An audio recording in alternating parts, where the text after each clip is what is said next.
Yan po, magandang araw po sa ating lahat mga kapatid.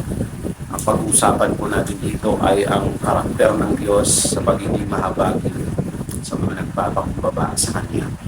At nung nakaraan po, ang aking pong share na devotion is about doon sa si Yahweh ang tunay na Diyos. Karugtong lamang po ng ating devotion ngayon, yung 1 Kings chapter 19 na pinag-usapan po natin is ngayon po nandito na po tayo sa 1 Kings din chapter 21. So ayun po, makikita po natin dito kung gaano ang karakter ng Diyos sa pagiging mahabagin at mapagpakumbaba.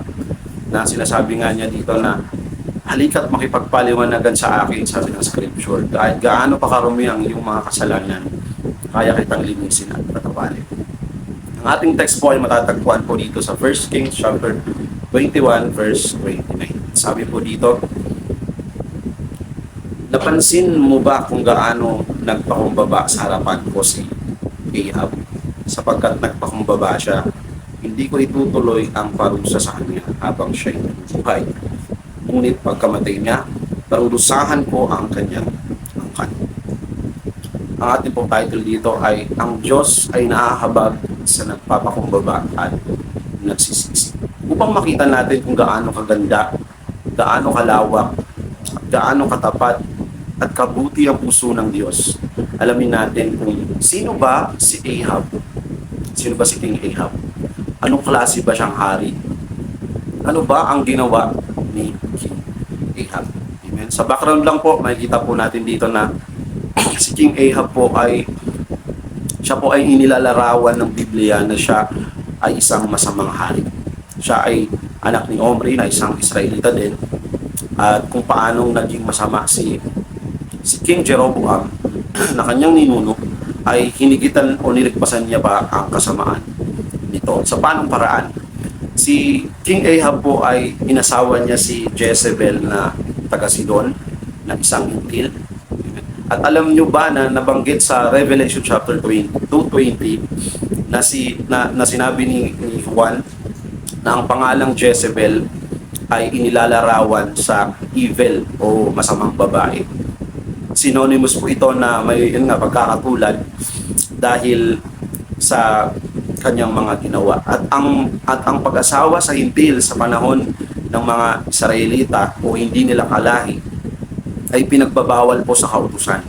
At kasalanan din po ito sa mata ng Diyos sa panahon nila. Pero itong si Ahab na isang Israelita ay nilabag niya iyon at ito ang dahilan ng mas lalo siyang naimpluwensyahan ng paggawa ng kasalanan.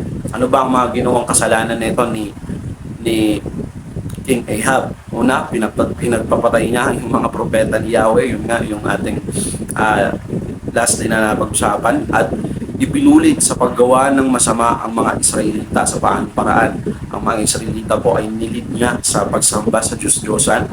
At dito sa background ng context, makikita natin kung paano mas lalong na-highlight yung itong kasamaan ni King Ahab. Merong kwento po na may isang taong may mayamang mamamayan o residente ng Jezreel sa Samaria at meron siyang isang ubasan doon na pagmamay-ari ni Nabot. Si Nabot po ay isang mamamayan at sa Samaria po at siya po ay isang Israelita. At itong ubasan ni Nabot nagustuhan ni King Ahab. Dahil malapit ito sa palasyo ni King Ahab, inasam niya ito at gustong-gusto niyang makuha. Sinabi niya kay Nabot, Nabot, ibenta mo na sa akin, ibenta mo na lang sa akin yung ubasan mo.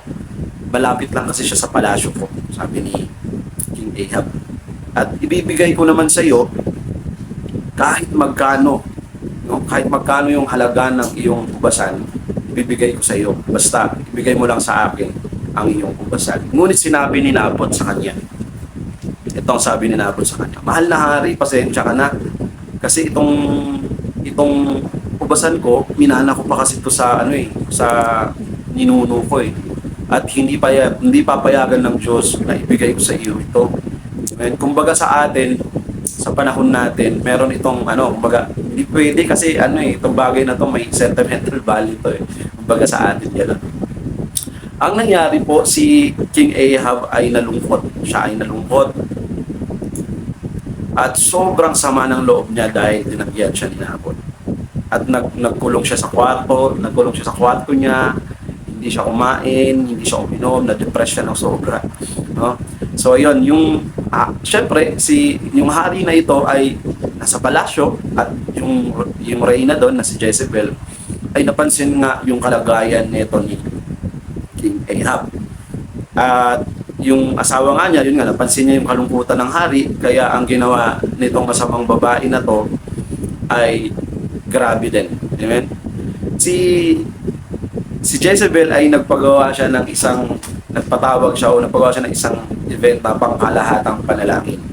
Lahat ng mamamayan ng Israel ay inimbitahan niya, nakasama nito at kumuha siya ng 2 sinungaling na saksi.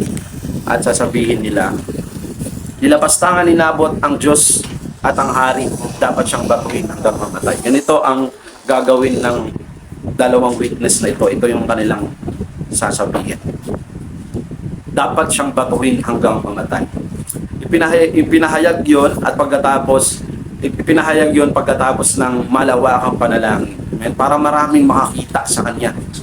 To make the story short, nagtagumpay nga si Jezebel sa ginawa niyang kasinungalingan at pagpatay kay Nabot.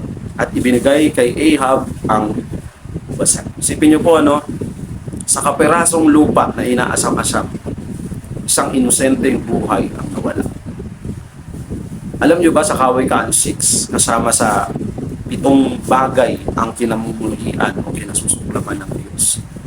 Amen. Ano yung 7 bagay na yon na nalabag?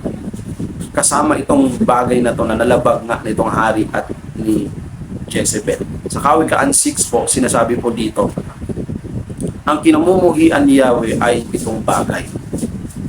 Mga bagay na kanyang kinasusuklaman. Isipin mo, kinamumuhian at kinasusuklaman.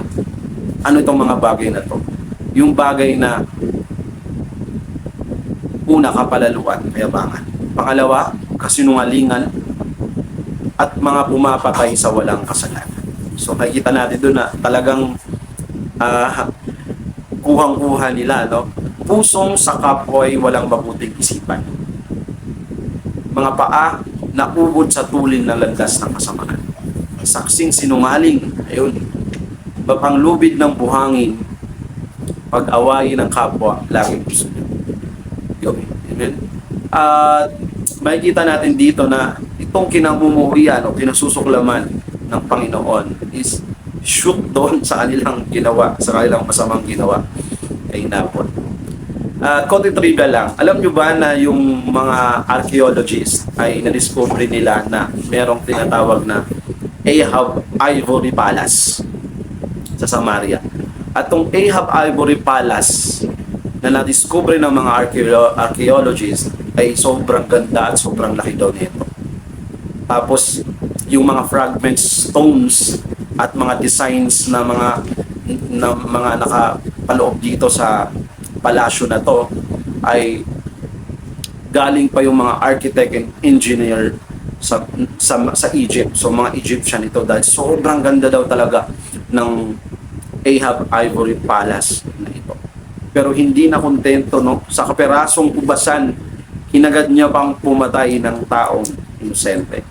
Matapos nating malaman ang ginawa nga nito ni King Ahab sa mga mambabasa o sa mga makikinig, ano kaya ang mararamdaman natin, Hindi ba maiinis tayo ng sobra, Mag-iinis tayo, nakakagalit, nakakainit talaga ng ulo yung ginawa ng mag-asawa na ito. Sa ating mga tao, kahit pa lumuhod o lumuha ito si King Ahab sa harapan natin, hindi talaga natin siya mapapatawad. Sa nature ng tao, at yun nga, hindi niya ito mapapatawad. Maaring sabihin ng tao na, napatawad. Sige, napatawad na kita. Maaring sabihin ng tao na, pinapatawad ko na yan.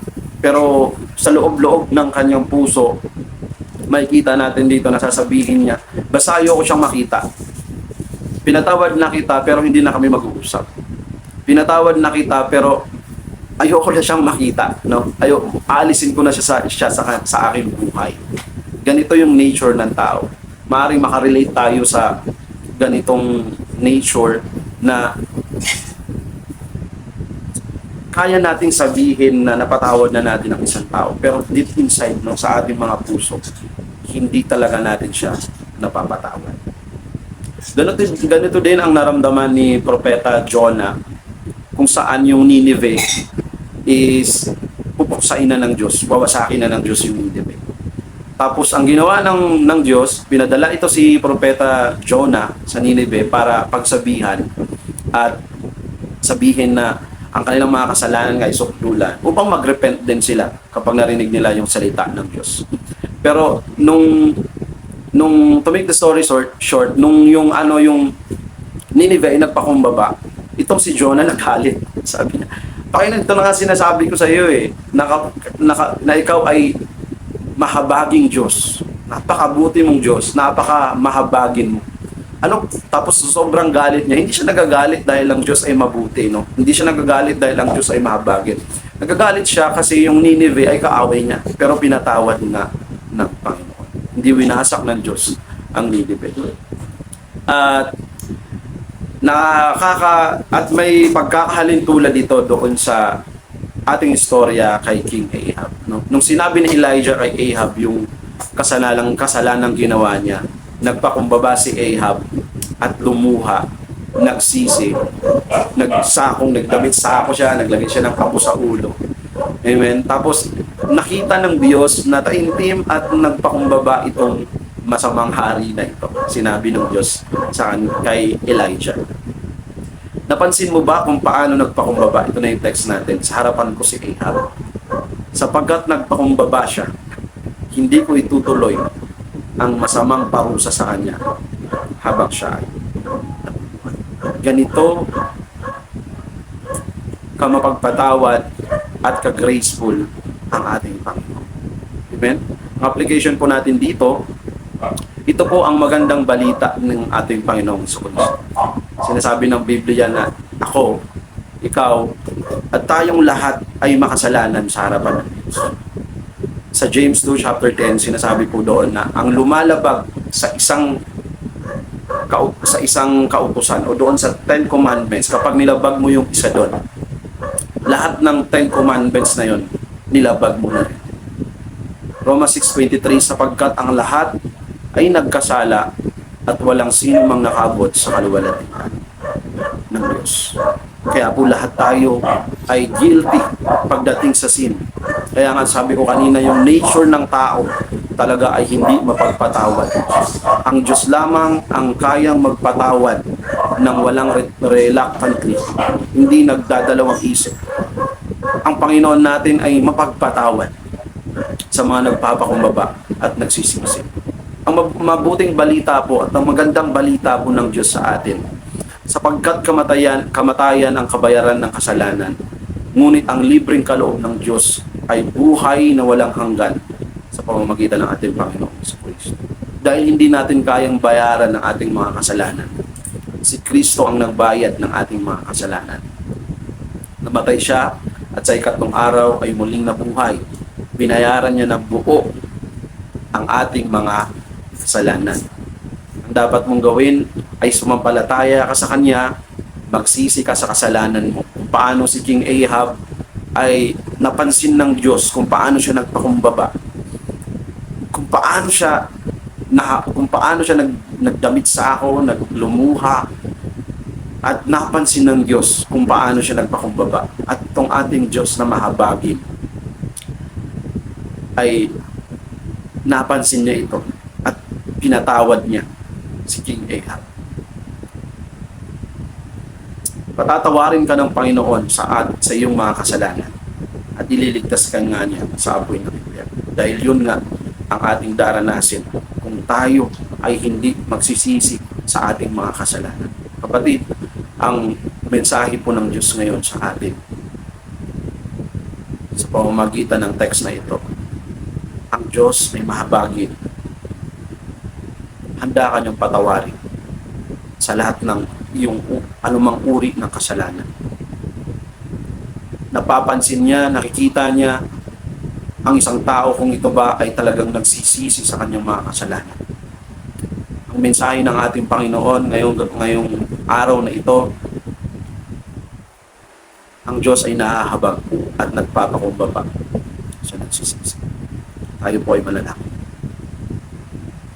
Panginoon, tulungan niyo po kami at maunawaan namin sa mga makikinig at sa mga narinig na mabuting balita o ang iyong gospel. Tulungan niyo po kaming maunawaan ito, may lagay sa aming mga puso. Magbunga ito ng repentance sa amin. In Jesus' name.